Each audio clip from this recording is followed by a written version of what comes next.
Katthahari jathaka. The Bodhisattva was once an illegitimate son of a king.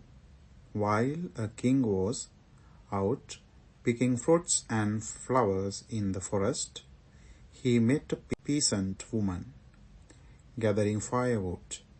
They became intimate, and the Bodhisattva was conceived. The king gave the woman his signet ring in case she became pregnant. If she had a daughter, she could sell the ring and use the money to raise her. If she had a son, she could bring him to the palace. One day, while he was a young boy, the Bodhisattva was out playing, and the other children teased him for having no father. Upset, he ran home and asked his mother, "Who is his father?" When she told him, he demanded to go see the king, and she took him to the palace. The king knew she told the truth, but out of shame he denied his relations with her, claiming the ring was not his.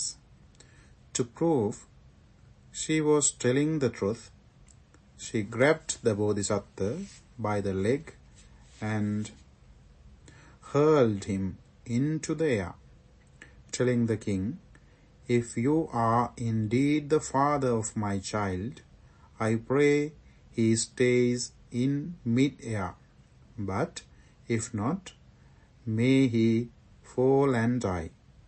The Bodhisattva floated cross-legged in the air and begged the king to accept him, which he did.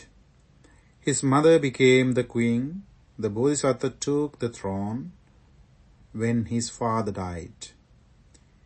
In the lifetime of the Buddha, King Pasenadi, a righteous ruler and devoted supporter of the Buddha, always provided food for the Buddha's disciples, but they did not stay and eat at the palace because the people there were not friendly. When the king found out that, they went to eat at their friend's home. He decided to marry a woman from Buddha's Sakya clan in order to build closer relations with the Buddha and his disciples. However, the Sakya clan was arrogant and insular, did not want to marry into a relationship with the king. But because he was their leader, a request like this could not be refused without consequences. So, they sent a daughter of a noble born to a slave woman and told King Pasenadi she was noble. Knowing the Sakya clan's reputation, the king's assistants wanted to be sure the woman they were taking back was truly noble born. So, the family faked eating a meal together as proof. This was done by having what was claimed to be a very important letter delivered to the father at the start of the meal.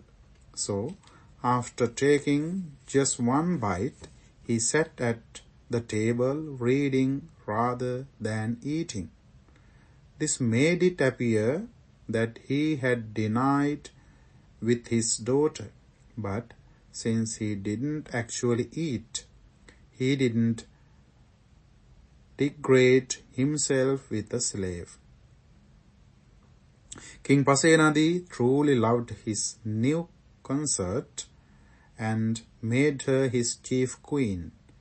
Soon a son was born, and he gave up receiving all the advantages a prince deserved, except he did not get gifts from his maternal grandfather's family. Not wanting her son to know about her life, his mother lied and told him they sent nothing because they lived very far away.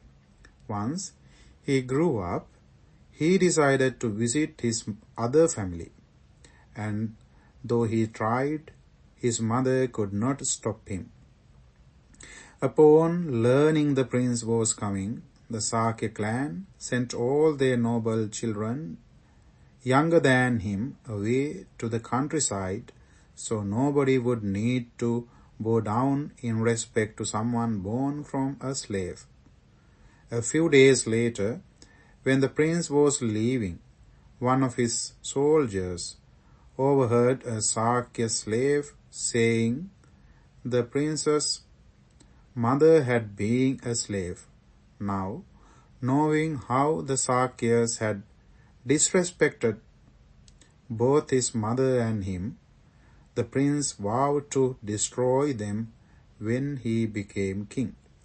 When King Pasenadi heard the news about his wife, he was furious and gave her and his son nothing more than he gave to his other slaves.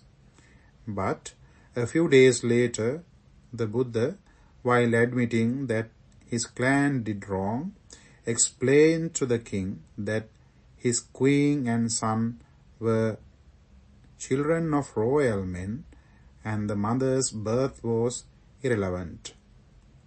Then he told this story as an example of when he himself had been the illegitimate son of a king and a peasant woman, but still inherited the throne. The king changed his mind and restored their honor. The Bodhisattva's father and mother were earlier births of the Buddha's father and birth mother.